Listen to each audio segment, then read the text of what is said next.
اس صحابی کا واقعہ یاد کرو جس نے اپنی لنگڑی اور لولی اور اپاہج اور آنکھوں سے اندھی ماں، بوڑھی عورتیں بھی ہوں گی سنیں تمہارے مطلب کی بات، آنکھوں سے اندھی، ہاتھوں سے کوڑی، پیروں سے لنگڑی، اپنی ماں کو اس نے اپنے کاندھے پر بٹھایا، اپنی کمر پر لادا اور عمرے کے لیے لے گیا اور خانہ کعبہ کا طواف کر رہا ہے۔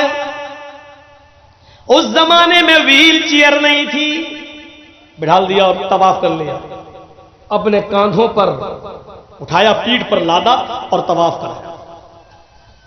ایک چکر ہو گیا، دو چکر ہو گیا، تیسرا چکر ہو گیا، چوتھا چکر ہو گیا، پانچواں چکر ہو گیا، چھٹا چکر پورا، اور ساتواں چکر لگاتے لگاتے اس کی مڈ بھیڑ حضرت عمر سے ہو گئی۔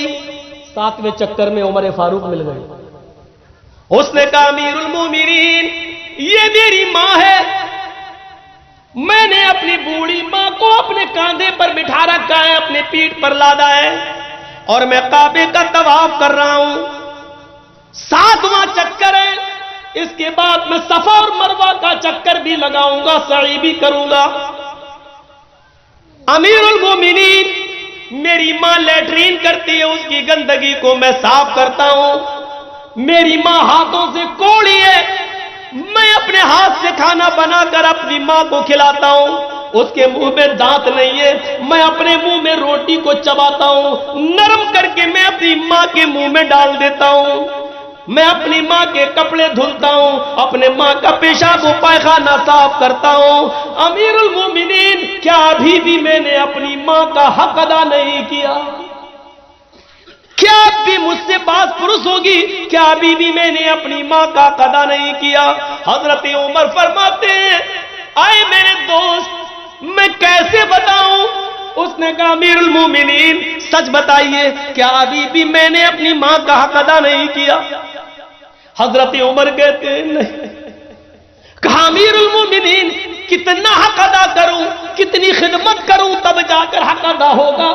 تو حضرت عمر کہتے ہیں مجھے یہ نہیں معلوم کہ کتنی خدمت کرو تب حق ادا ہوگا، لیکن تیرے سوال کا جواب اتنا میں ضرور دے دیتا ہوں کہ تو نے طواف کرایا، تو نے اپنی پیٹھ پر لادا، تو نے صفا اور مروہ کے چکر لگائے، کھانا تو کھلاتا ہے، پکاتا تو ہے، کپڑے تو صاف کرتا ہے، پیشاب و پائخانہ تو صاف کرتا ہے، ان سب کے کرنے کے باوجود تو پوچھتا ہے کہ میں نے اپنی ماں کا حق ادا کیا یا نہیں؟ تو سن، ابھی تو نے اپنی ماں کی اس آہ کا بھی حق ادا نہیں کیا۔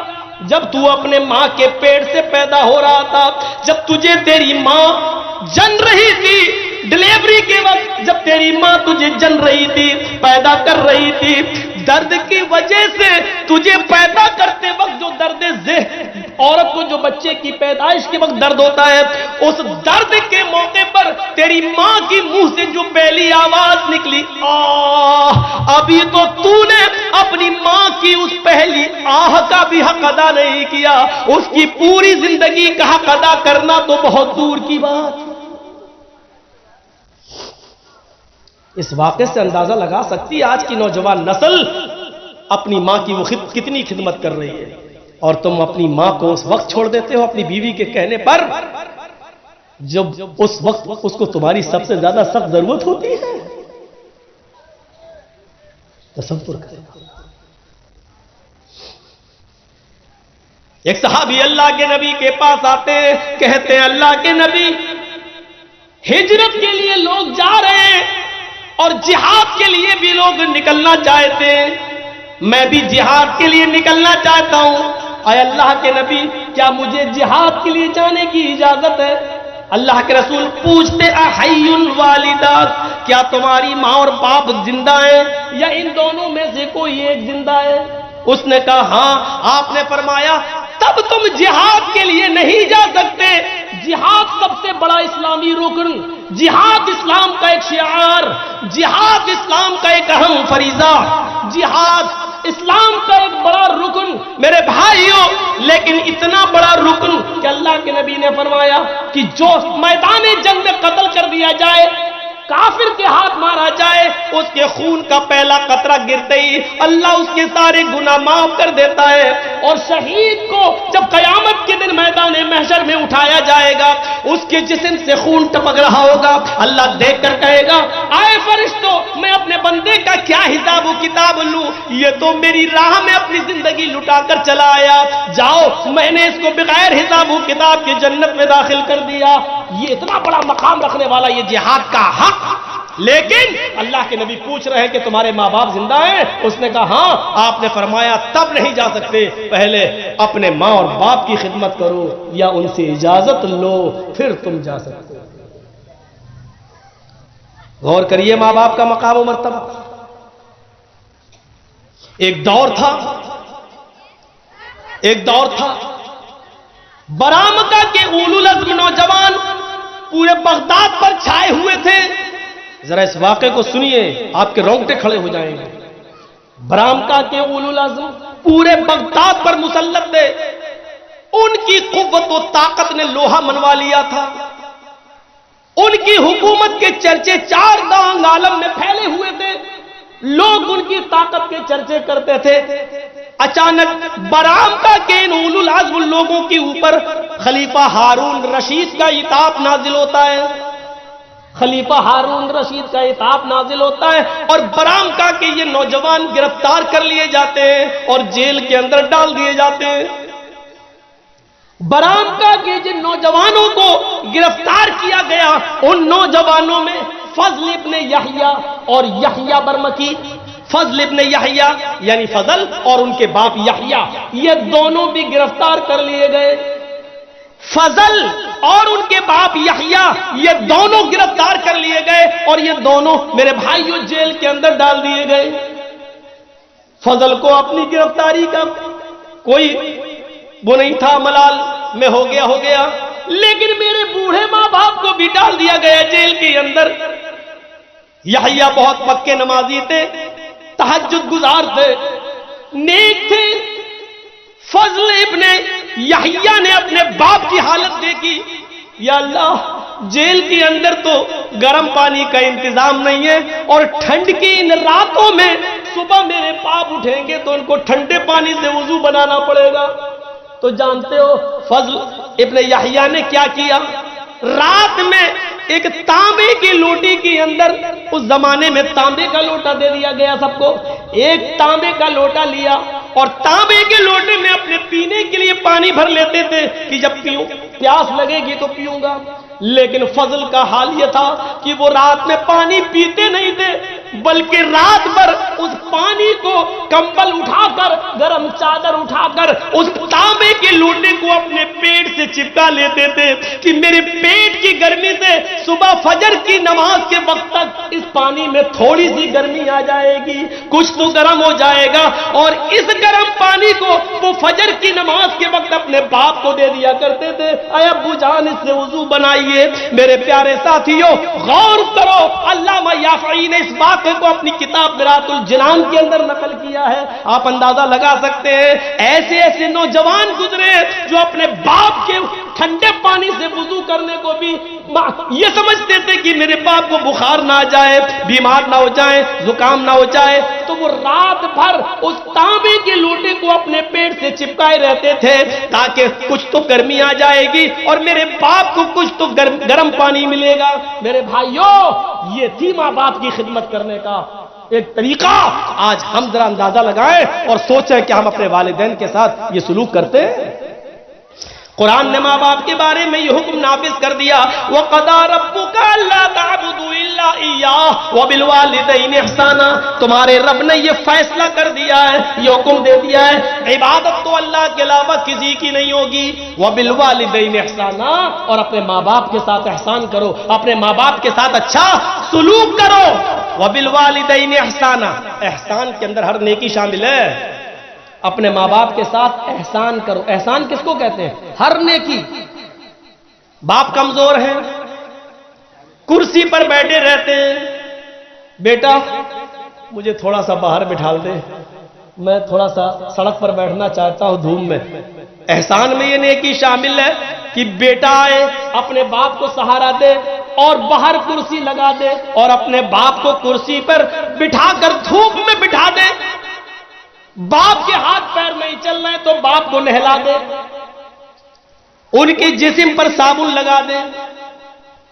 باپ کی طبیعت بہت زیادہ خراب ہے، ان کے پاس اتنی دولت نہیں کہ وہ اپنا علاج کرا سکے، لیکن بیٹے کے پاس دولت ہے، بیٹے احسان میں یہ نیکی بھی شامل ہے کہ بیٹا اپنے پاس سے اپنے باپ کا مکمل علاج کرا دے۔ احسان میں ہر نیکی شامل ہے۔ وَبِالْوَالِدَيْنِ احسانا، عبادت تو اللہ کی ہوگی، اور اپنے ماں باپ کے ساتھ احسان کرو۔ اما یبلغن عندک الکبر احدہما او کلاہما، ان دونوں میں سے کوئی ایک یا وہ دونوں تمہاری زندگی میں بڑھاپے کو پہنچ جائیں، ماں باپ میں سے کوئی ایک یا دونوں تمہاری زندگی میں بڑھاپے کو پہنچ جائیں، فلا تقل لہما اف، تو تم ان سے اف بھی مت کرنا۔ اف سمجھتے ہو؟ اف کا صحیح ترجمہ اگر کیا جائے اردو میں تو اس کا صحیح ہوگا یہ، ان سے اف بھی مت کرنا۔ اف کا مطلب، جرجیز کے باپ بستر پر لیٹے ہیں، جرجیز صاحب نے دوا کھلا دی، ان کو پلا دیا، اور اپنے باپ ہی کے پاس بیٹھے کمپیوٹر پہ چلا رہے ہیں، اتنے میں آواز دی، بیٹے جرجیز ایک گلاس پانی لیا، اور میں بہت ضروری کام کر رہا ہوں اپنے بزنس کا۔ اب انہوں نے کہا بیٹا پانی چاہیے ایک گلاس، اور میری زبان سے نکلا، اٹھے اور پانی لا کے دے دیا، پلا دیا، پانی تو پلا دیا، منع نہیں کیا، دے دیا، پلا دیا، اور آ کر پھر اپنے کام میں لگ گئے، لیکن اس سے پہلے جو تمہارے منہ سے نکلا یعنی مطلب یہ تھا کہ ابھی پانی مانگنا تھا ان کو، کتنا ایمرجنسی کام کر رہا تھا میں، لاکھوں کا حساب کتاب، کہیں ایک بھی قلم ادھر ادھر ہو گئی، ایسے کہہ دیا۔ یہ بھی حرام ہے، پانی آپ پلا رہے ہیں ان کو، لیکن آپ کے منہ سے جو نکل گیا ہے، اللہ تعالیٰ نے اس سے بھی منع کیا، فلا تقل لہما اف ولا تنہرہما، یہ بھی نہیں نکلنا چاہیے تمہارے منہ سے، ولا تنہرہما، اور ان کو کبھی جھڑکنا نہیں، کبھی جھڑکنا نہیں، ڈانٹنا نہیں، بلکہ جب بھی ان کے سامنے بات کرنا تو اپنے بازو نیچے کر کے اور سر جھکا کر بات کرو۔ وَقُلْ لَهُمَا قَوْلًا كَرِيمًا، اچھی بات۔ یہ ہے ماں باپ کا۔ دو چیزیں ہو گئیں، ایک ایک چیز پر ہم تھوڑا کم ہی چل رہے ہیں، بس اشارہ کر رہے ہیں۔ لا تشرک باللہ شیئا ان قتلت او حرقت ولا تعقن والدیک وان امراک ان تخرج من اہلک ومالک۔ تیسری چیز پہ آئیے، اور تیسری چیز آپ سب سے گزارش کر رہا ہوں، تیسری چیز کے بعد چوتھی چیز ضرور سن لینا، اس کے بعد آپ کو میری طرف سے کوئی رکاوٹ نہیں ہوگی، آپ بیچ میں بھی جانا چاہیں تو چلے جانا، لیکن یہ دو چیزیں اور جو ہیں وہ ضرور سن لینا۔ لا تترکن صلاۃ مکتوبۃ متعمدا، کبھی فرض نماز قصدن اور جان بوجھ کر مت چھوڑنا، فإن من ترک صلاۃ مکتوبۃ متعمدا فقد بریت منہ ذمۃ اللہ، جو فرض نماز جان بوجھ کر چھوڑ دیتا ہے اس کے اوپر سے اللہ کی ذمہ داری ختم ہو جاتی ہے، اللہ کی کوئی ذمہ داری نہیں رہتی۔ فرض نماز، اس کا مطلب یہ ہے کہ سنتیں کبھی کبھی چھوٹ جائیں تو کوئی مذائقہ نہیں، لیکن فرض نماز کبھی نہیں چھوڑنا چاہیے۔ مسجد میں جماعت بالکل کھڑی ہو رہی ہے، آپ کو اپنے باپ کو دکھانے کے لیے ہاسپٹل لے جانا ہے، ڈرائیور آ چکا ہے، اور آپ کو معلوم ہے کہ بہت زیادہ ایمرجنسی نہیں ہے، فوراً مسجد میں جائیے، کم سے کم امام کے پیچھے فرض پڑھ لیجئے، سنتیں مت پڑھیے، نکل جائیے اور اپنے باپ کو ہاسپٹل لے جائیے، لیکن نماز پڑھنا ہے۔ ہاں ایمرجنسی ہے، بہت زیادہ ہے تو پہلے لے جائیے، ہاسپٹل میں ایڈمٹ کر دیجئے، اس کے بعد پڑھ لیجیے۔ ضروری نہیں ہے کہ اس وقت آپ مسجد ہی تلاش کرتے پھریں، جہاں جگہ مل جائے وہاں پڑھ لیجیے آپ، لیکن نماز پڑھنا